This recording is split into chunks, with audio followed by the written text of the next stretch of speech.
Salud desde San Juan, Argentina, en el living de mi casa, con los gatos escondidos porque les toca el remedio que le tenemos que dar y la cerveza espumante como física del siglo XX, les habla Gabriel Paravano, el epistemólogo ebrio, grabando en crudo porque la filosofía de las ciencias es cruda. Este es el único podcast, primero, de epistemología y segundo, el que dura el tiempo justo que tardas en tomarte una pinta.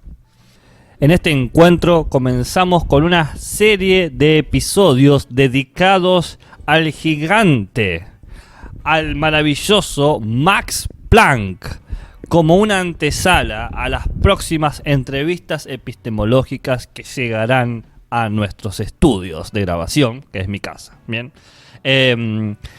Vamos a... no sé cuántos episodios van a hacer, creo que van a ser 3, pero puede ser un poco más. Así que vamos a hacer una serie de episodios dedicados a la física del siglo XX, tomando como centro de este análisis a Max Planck.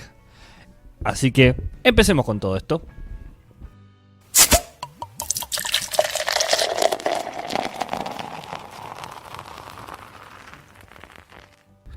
En 1873, Maxwell, es decir, James Clerk Maxwell, aquel físico escocés que sintetizó por medio de ecuaciones la luz, la electricidad y el magnetismo en una representación sumamente novedosa, presentaba 13 ecuaciones que expresaban de forma analítica el comportamiento de los campos electromagnéticos e indicó que estos campos podían presentarse alejados de cargas o dipolos magnéticos en movimientos.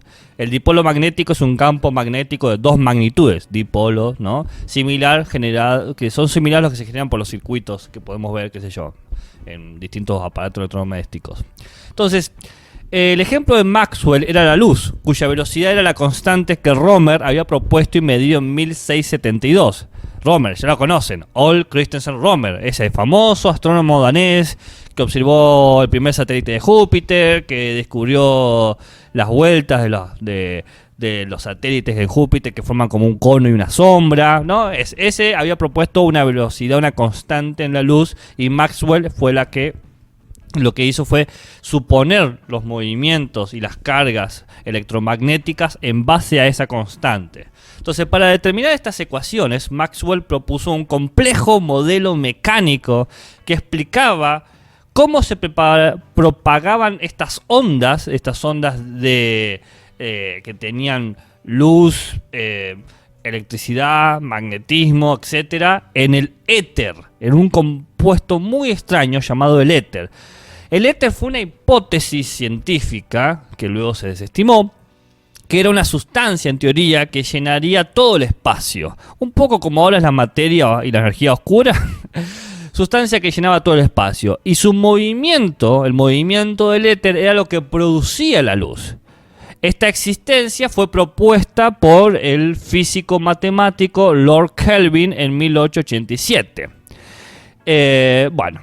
Hay una hermosísima historia sobre el éter que la podemos trabajar en algún otro episodio. Entonces Maxwell propone este complejo modelo mecánico de campos electromagnéticos que se explicaba mediante la propagación de ondas que ocasionaba el éter.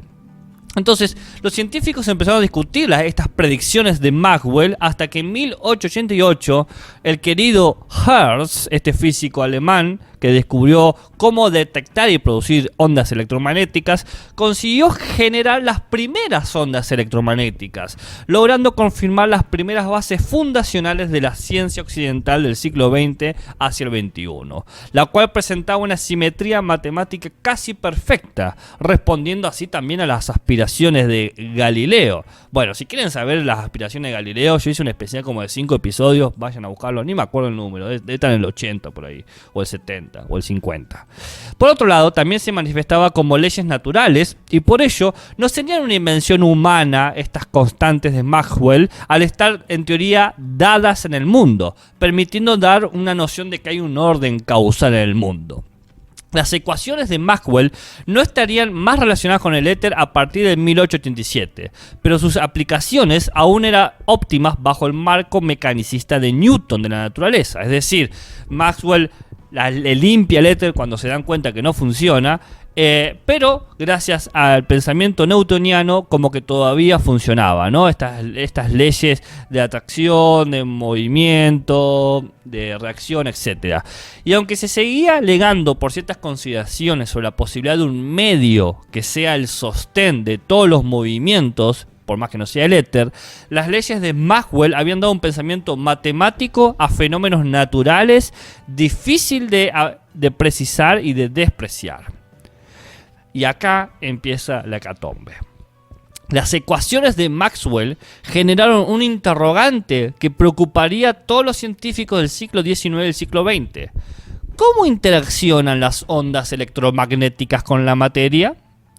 Ese incidente, esa pregunta, conllevó a recoger toda una evidencia experimental que pudiera explicar de alguna forma este hecho. Entonces tenemos varios casos. Por ejemplo, en 1877 Hertz había descubierto el efecto fotoeléctrico, la capacidad de la luz ultravioleta de facilitar la descarga eléctrica entre dos electrodos, que se lo considera lo opuesto a los rayos X.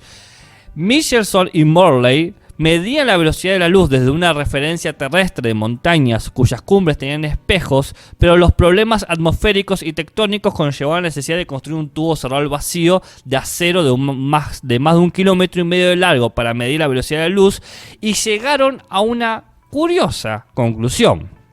El porcentaje del movimiento de la luz es 299.777 kilómetros por segundo, lo cual es un porcentaje bastante cercano a los números actuales, que se dice que la velocidad de la luz es 299.792 kilómetros por segundo.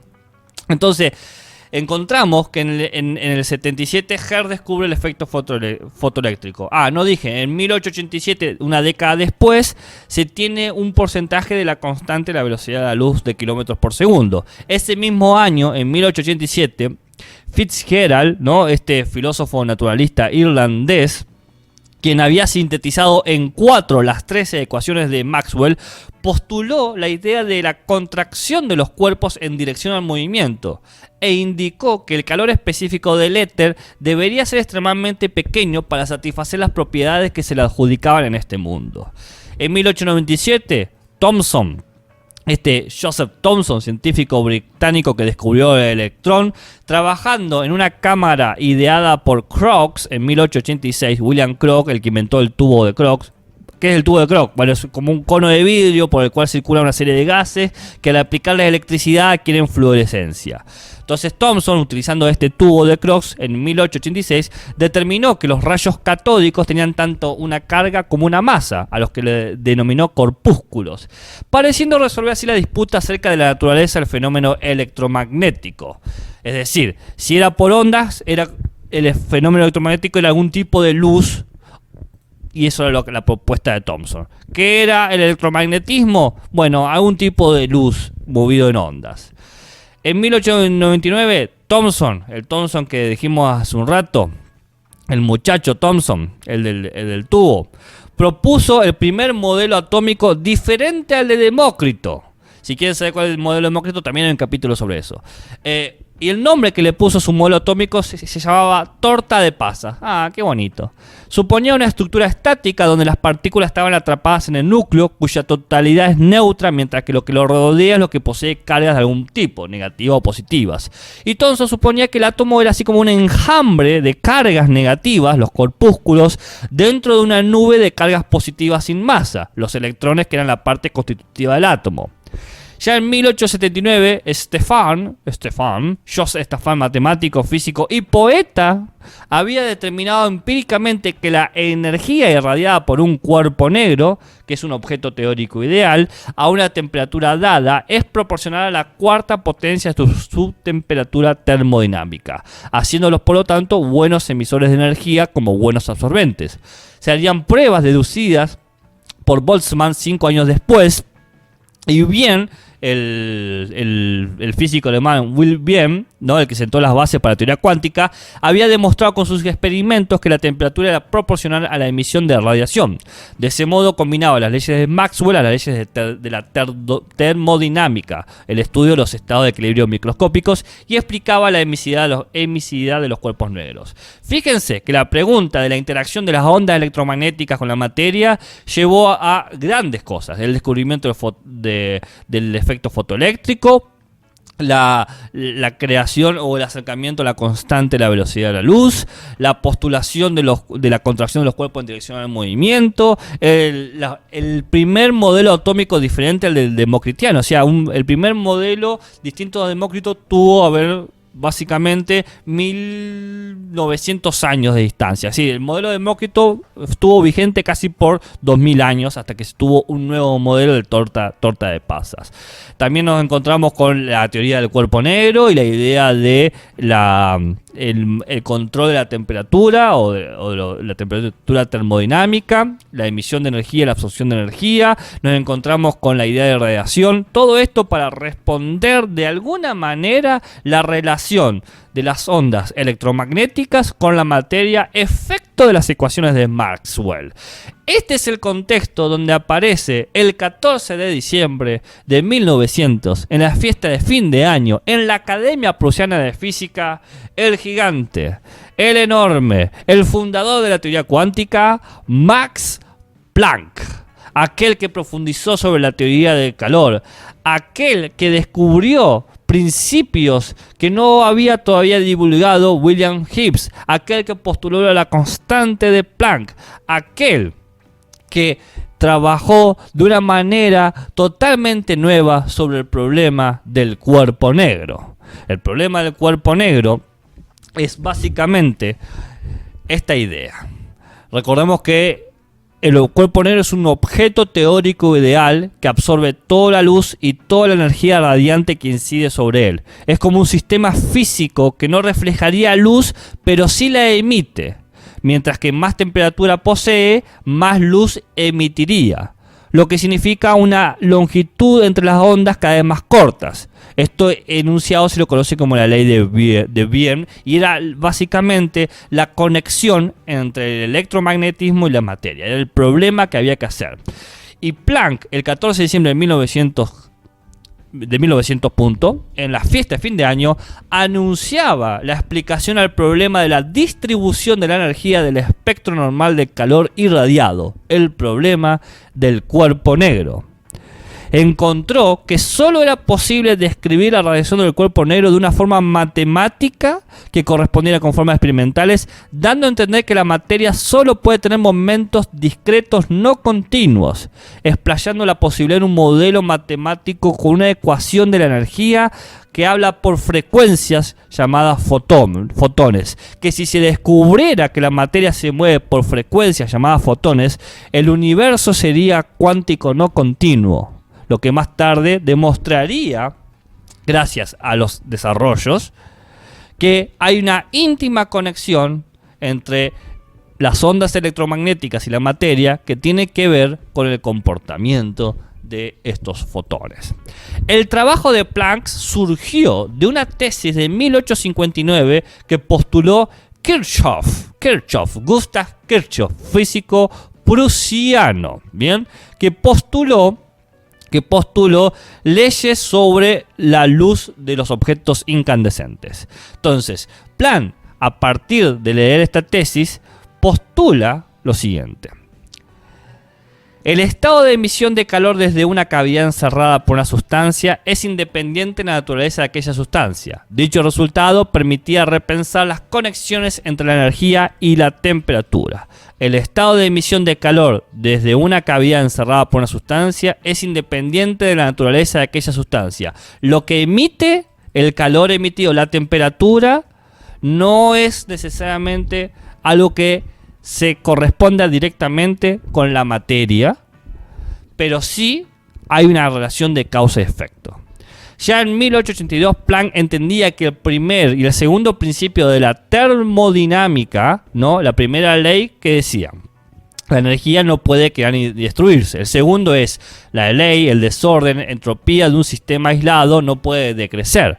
Su equilibrio es el máximo caos, pues solo en el constante trabajo ocurre la transferencia de calor y por ende la energía, lo que lleva a deducir que el proceso es irreversible. Y la tercera ley de termodinámica dice no se puede alcanzar el cero absoluto de temperatura. Entonces entendía que el primero y el segundo principio de termodinámica eran leyes universales. La energía no puede crear ni destruirse y que la entropía no puede decrecer hasta cierto punto. Que esto se deducía de una aplicación a priori del principio de causalidad aplicado a las observaciones experimentales. La irreversibilidad parecería ser una ley natural donde la neutralidad es totalmente ideal. Marx confirmaba con esto que las teorías de Maxwell, dando paso a la controversia de la defensa de la estadística del tercer principio de termodinámica, eran un reflejo de la realidad y que terminaron presentando posturas sumamente contrarias a otro físico, la otra teoría, que era la teoría llamada energetismo de William Oswald, un químico alemán que se oponía al atomismo y al mecanicismo y negaba el principio de entropía, el principio de la conservación de la energía. Defendiendo Oswald que las teorías físicas no cumplían el requisito de universalidad y precisión. La base para Oswald sería un principio dinámico donde la energía y la materia sería reducible a esta. Es decir, la materia sería una forma de energía específica. Planck entendía que ese no era el modo de abordar la realidad y veía su meta en la concepción definida del cuerpo negro. Planck estaba convencido que en la idea del cuerpo negro iba a poder demostrar la conexión entre las ondas y la materia, que esta conexión sustituiría el papel del éter y podría encima esta conexión demostrarse matemáticamente. En 1894, Planck plantea un modelo electrodinámico para las ondas de la cavidad radiante. Dice, las ondas eran moldeadas a través de resonadores que en forma microscópica tienen un comportamiento similar a los resonadores de Hertz que había estudiado en forma macroscópica. ¿Qué hacían estos resonadores? Absorbían y emitían energía. Para modelar este intercambio se agrega un amortiguador con la intención de expresar el carácter irreversible. En 1897, 3 años después, Boltzmann le indica a Planck que sus resonadores no tienen un comportamiento irreversible, por lo que Boltzmann agrega la idea de desorden molecular. Entonces tenemos esta curiosa idea. Planck, o la fórmula Planck-Boltzmann, presentan un modelo de la realidad que propone una conexión ondas y materia que son dos cosas distintas. Que esta es la tesis contraria a la otra hipótesis científica que estaba compitiendo, que era la del energetismo de Oswald, que decía que era la materia un efecto de la energía. Lo interesante es que la relación ondas, materia, Boltzmann y Planck supone necesariamente movimientos no continuos discrecionales, suponen el desorden, básicamente, suponen un elemento caótico.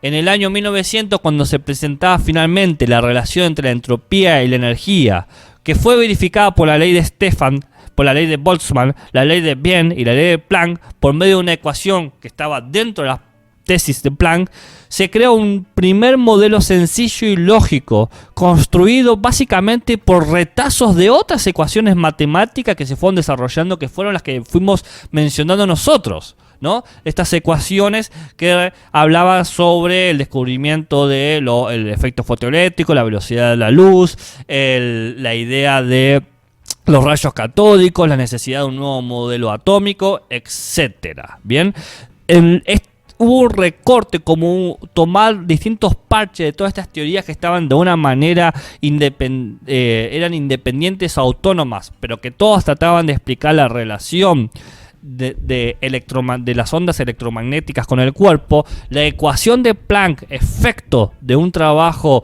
en conjunto con Stefan, Boltzmann y Wien, logra presentar algo mucho más sencillo. ¿no? Logra presentar un modelo sencillo y lógico que es esta ecuación. Pero hay un error. Planck comete un error, porque él al mostrarlo dice que su solución era única. Y en pocas semanas después de ese 14 de diciembre, Thyssen, un científico prusiano, encuentra un conjunto alternativo de soluciones para la misma ecuación de Planck. Y aunque más tarde saldría a la luz que Planck tuvo unos presupuestos infundados, que no logró hacer empíricamente el trabajo, su ecuación sí era correcta. Y con ella había revolucionado los tópicos de las matemáticas. El problema de Planck, el error que está en apelar a la constante de Boltzmann, sin haber tenido una prueba experimental que la valide. Planck no tenía forma de demostrar que había desórdenes o caos moleculares. Por lo tanto, su solución no era única, sino que era especulativa. Era una conjetura basada en deducciones estadísticas que permitió postular ciertos promedios.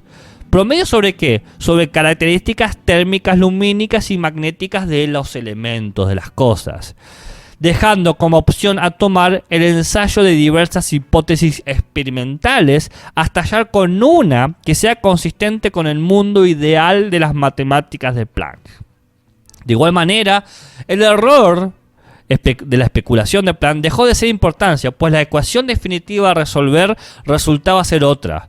Resultó ser una cosa que se demostró con experimentos, y que las medidas que se obtuvieron con los espectros infrarrojos que realizaron Lumer y Pringlen, Alfred Pringlen, científico polaco, y Lumer es Otto Lumer, científico alemán, al hacer ciertas mediciones de las temperaturas que puede alcanzar un cuerpo, pudieron demostrar elementos de la ecuación de Planck. Es de la segunda ecuación de Planck, de este segundo modelo de la ecuación de Planck, que tiene ahora un apoyo experimental, surge la necesidad de entender la constante universal. La idea de que hay una constante universal. Planck expone en ese fin de año de 1900 una segunda interpretación física de la ecuación, retomando la intuición de Boltzmann sobre el conteo de los estados moleculares del gas, pero haciendo un conteo de sus estados de los resonadores. El del primero suponía una independencia de intervalos en el cual se separaba la energía, pero Planck exigía que estos intervalos fuesen discretos, la posibilidad de ser divisible una infinidad de veces, no continuas. Y acá aparece una idea: los cuantos de acción dependen de las constantes, pues el cuanto de acción era una cantidad ficticia, y de lo cual se desprendía que la ley de radiación era algo ilusorio, o la ley estaría basado en conceptos coherentes con fundamentos físicos, por lo que el cuanto tendría que tomar el rol principal de las teorías. Aparece la constante universal, la idea del cuanto, posibilidades de ser divisibles una infinidad de veces no continuas. Sucedía entonces otro postulado en este tole-tole, un postulado que enfrenta a la propia ecuación de Planck, que es la propuesta por Rayleigh John William Struve, barón de Rayleigh, físico británico, que descubrió la existencia de los gases inertes. Rayleigh, al considerar que la teoría cuántica de Planck no cumplía la ley del desplazamiento de las grandes longitudes de onda, la famosa ley de Wien, que se propuso en 1905, propone un experimento que tiene en cuenta la longitud de onda en el lugar de la frecuencia, y que resultaba equivalente la longitud de onda con la frecuencia, pues ambas fuerzas terminan siendo proporcionales, según la interpretación de Rayleigh en la ecuación de Planck. Construyó un modelo con un complemento mecánico de cuerdas, literalmente cuerdas, no piensen en cosas abstractas, de cuerdas que oscilaban en una cavidad emisora.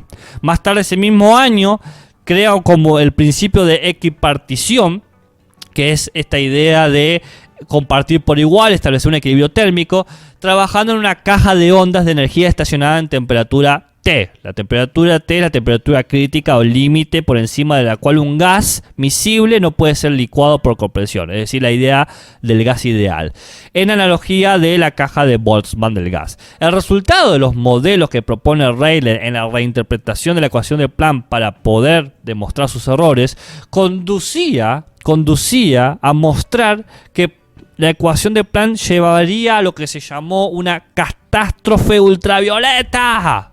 Es el fallo de la teoría clásica del electromagnetismo al explicar la emisión electromagnética de un cuerpo en equilibrio térmico con el ambiente en el que está, en donde se deduce que un cuerpo, en este caso el cuerpo ideal, el cuerpo negro, en estas condiciones debería emitir energía en todos los rangos de frecuencias y aumentando la frecuencia, lo cual llevaría a una situación sumamente caótica, que es la paradoja. ¿Qué habla de la paradoja? Sería la paradoja a la que lleva esta catástrofe ultravioleta. Se puede entender mucho más fácil. Si la interpretación de Rayleigh sobre la ecuación de Planck fuese correcta, donde los elementos van aumentando las frecuencias de lo que están emitiendo en términos termodinámicos, sucedería la paradoja del panadero. Un panadero que tuviera que sacar un pan en el horno prendido se terminaría prendiendo fuego, porque la temperatura debería aumentar constantemente, nunca decrecer. Entonces, la interpretación de Rayleigh sobre la ecuación de Planck pone a la propuesta de Quandt, la teoría cuántica de Quandt sobre esta constante, en un verdadero problema, porque está demostrando que obviamente cuando sacamos cosas del horno, estas cosas no aumentan su temperatura hasta prendernos fuego todos, sino que todo lo contrario, decrecen. Nunca caemos nosotros en lo que se llama la catástrofe ultravioleta, o vamos a decirlo así, la paradoja del panadero. Entonces, en esta situación se le suman unas cosas. Para 1908, Henry Lorentz, matemático y físico neerlandés, presentaba los mismos resultados que la ley de Rayleigh sobre la catástrofe ultravioleta, pero apeló a otro elemento, a un principio de un físico llamado Gibbs, bien, que era un algoritmo sobre la probabilidad de que sucediera eso. Por lo tanto, las teorías de los electrones de Gibbs sobre las probabilidades, que criticaba las ecuaciones de Planck, por casualidad terminó ayudando a demostrar la eficacia y fortaleza de Planck.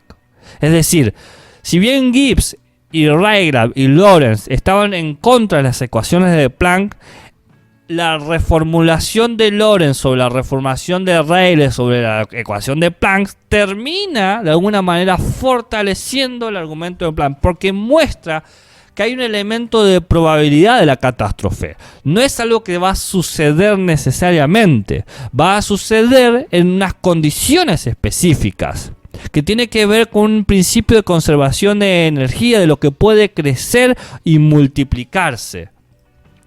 Entonces, Planck encuentra, sin buscarlo, porque en realidad lo estaban criticando, un argumento mucho más fuerte sobre su ecuación. Al Lorentz incorporar la distribución de probabilidades de conjuntos de variables aleatorias, donde cierta muestra aleatoria tiene una distribución de probabilidades de que sucedan ciertos fenómenos, ¿no? Con un rango específico de aleatoriedad, una específica función de distribución de lo que es continuo y monótono, cuyo valor es la probabilidad de que suceda.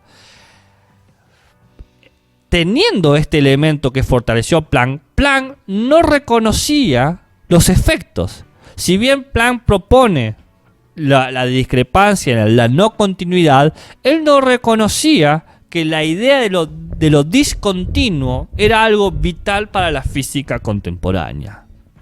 Solo en 1906 se reconoció la importancia de la discontinuidad en un aspecto de la realidad que es la luz, cuando Einstein publicó su teoría de emisión y absorción de la luz, donde observó que la distribución, la ecuación de Planck, necesitaba ciertos intervalos de energía HV. La V representa la frecuencia de luz y la H representa la constante de Planck.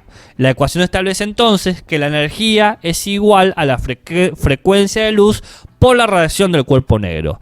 Y de allí aparece, ahora sí de una forma nítida y sustentada, el cuanto de luz.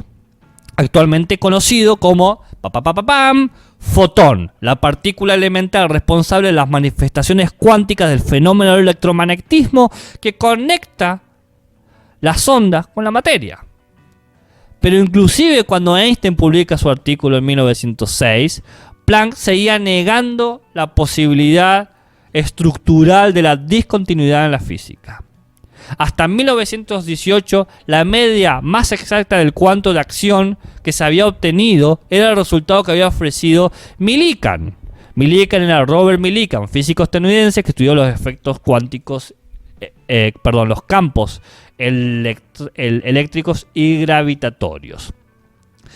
Millikan en 1914 probó unos resultados que comprobaban la teoría de Einstein sobre la emisión y absorción de la luz, que había propuesto también dentro de la idea del efecto fotoeléctrico, generando así, curiosamente, al probar la teoría de Einstein que se basaba en la ecuación de Planck, una contradicción entre la ley de Einstein y la ley de Planck. Esto es maravilloso, la historia de la lucha por querer demostrar las relaciones entre onda y materia ha llevado a un combate de reinterpretaciones de teorías o alternativas de modelos físicos que muchas veces, buscando apoyar, generan contradicciones, o generando contradecir, generan tensiones. Aunque hoy en día es evidente que hay una conexión entre la ley de Einstein y la ley de Planck, en esa época se rechazó la posición de Einstein por ser incompatible con ciertos fenómenos de la óptica física, de la óptica geométrica. ¿Bien?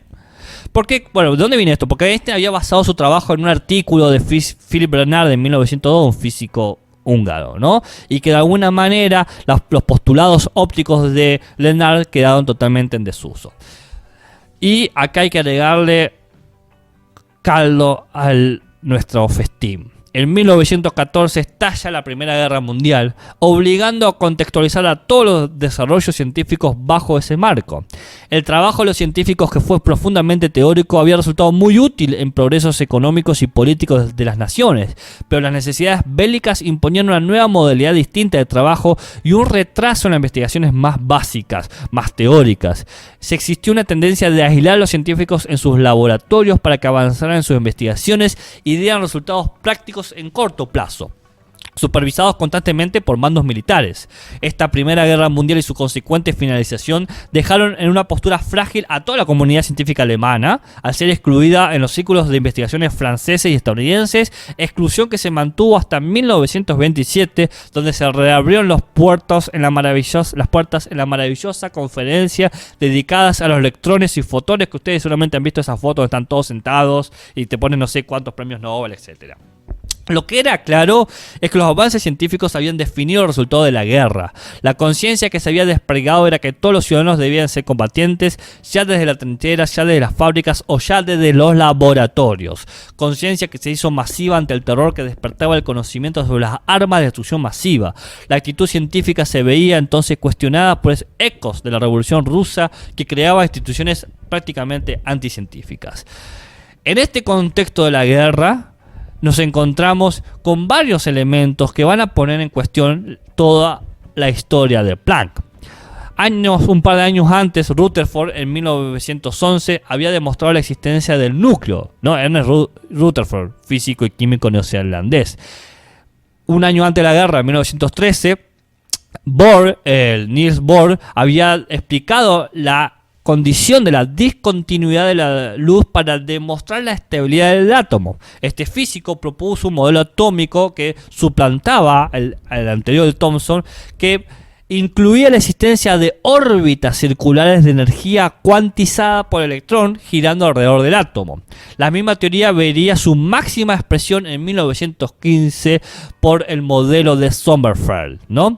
Arnold Sommerfeld, físico alemán, que postuló la idea de la estructura fina. Eso es para otro modelo, pero lo interesante es que propone la velocidad del electrón en una órbita circular que de alguna manera es proporcional a la velocidad de la luz, lo que hace Sommerfeld es relativizar el modelo de Bohr, ya que no se podía explicar eficientemente todos los elementos que proponía Bohr, y supuso que hay un nivel energético dentro de una órbita y que había subniveles energéticos, y para ello era necesario suponer que las órbitas de los modelos atómicos que las órbitas de los modelos atómicos podían ser elípticas y no circulares, y que el núcleo en sí mismo también estaba en movimiento y no era algo inmóvil, y que su masa debía ser miles de veces superior a la masa del electrón que estaba orbitando. Entonces, esta expresión que aparece durante la Segunda Guerra Mundial y la aparición de la idea de los números cuánticos para órbitas elípticas, que es parte de otro modelo atómico corroborado de Sommerfeld, el modelo de Rydberg, ¿no? Y otras interpretaciones más, el modelo de Rydberg de Johann Rydberg, un físico sueco, termina generando una elegante solución al problema de Planck sobre las relaciones de la energía emitida. De alguna forma, al presentar un nuevo modelo atómico corregido, se evita caer en la catástrofe violeta. ¿Cómo aparece eso? A través del principio de correspondencia, donde dice que las condiciones del por qué la física cuántica y la física clásica concuerdan se debe a una correspondencia, también llamado límite clásico. Es una equivalencia asintótica. Dice lo siguiente: el sistema cuántico es exitoso para describir objetos microscópicos, mientras que el sistema clásico es exitoso para describir objetos macroscópicos. Los objetos microscópicos son variables, mientras que los objetos macroscópicos, son determinados. A su vez, es razonable creer que las máximas físicas se inscriban en indiferentes formas de tamaño del objeto físico descripto. Entonces, todo esto nos lleva a concluir una situación maravillosa sobre las condiciones. Se resuelve mediante la constante de Planck la relación que hay entre la materia y la emisión o radiación electromagnética que se produce en realidad a nivel cuántico. Ahí está la conexión. Y se termina de cerrar en 1924, cuando el duque de Broglie, Louis Victor, teórico francés, propone la idea de onda-partícula que Einstein había propuesto para la luz, pues el duque lo lleva a la materia. Entonces se toma la resolución de la paradoja que se hizo sobre la luz para resolver la paradoja de Planck. En 1925, Heisenberg propone una aproximación hacia el problema del átomo que se basaba en una explicación algebraica matricial de magnitudes, que habla sobre la intensidad y la frecuencia de la radiación emitida por los átomos, y propone el famoso principio heurístico que ustedes conocen con la metáfora del gato, que lleva a reconstruir unas teorías propuestas por Ernest Mach, revolucionando así también las consideraciones epistemológicas que se tienen sobre la física. Todo esto presenta los avances y el movimiento que hay con las ideas de Planck. La simple ecuación de Planck, que la voy a repetir para que no haya dudas de cuál es la ecuación que propone, porque ya veo que me están diciendo, pero ¿cuál es la ecuación? La ecuación era la que había mencionado. La energía es igual a la frecuencia de la luz por la radiación del cuerpo negro, que en otras palabras dice que la materia solo puede tener momentos discretos no continuos. La radiación no es emitida y absorbida continuamente, sino es absorbida y emitida en pequeñas cantidades y en momentos que se reconocen como fotón. ¿Y vos? ¿Qué pensás?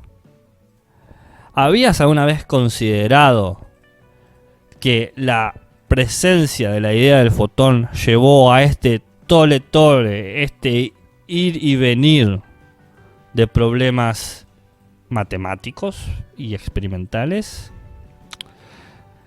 Esta es la primera parte. La segunda parte vamos a ver ¿A dónde va la ciencia?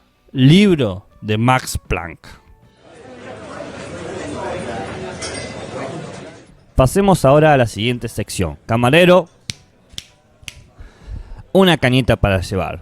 Una sección de propaganda desvergonzada que nadie debe utilizar si aprovecha su tiempo. Primero, vamos al tema de la bibliografía utilizada para reconstruir todas las condiciones de la física del siglo XX. Son un montonazo, te digo, no es poquito. Tenemos, por un lado, bueno, el libro de Max Planck, Hacia dónde va la ciencia. El libro de Thomas Kuhn, La teoría del cuerpo negro y la descontinuidad cuántica. Hay una página muy buena, Cuentos Cuánticos, que tiene también una breve historia del cuerpo negro que pueden revisar. También tenemos el trabajo de Mejías, Radiación del cuerpo negro. Bueno, la autobiografía de Planck, autobiografía científica y últimos escritos, esa está en español. Y no sé qué más, no me acuerdo. Con eso creo que es bastante ya. Segundo, seguimos buscando científicos para entrevistar. La idea de esto es hacer una serie de preguntas epistemológicas para poder ver cómo el propio científico percibe a las ciencias.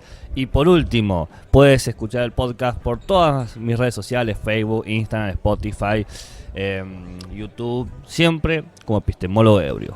Salud y buenas ciencias.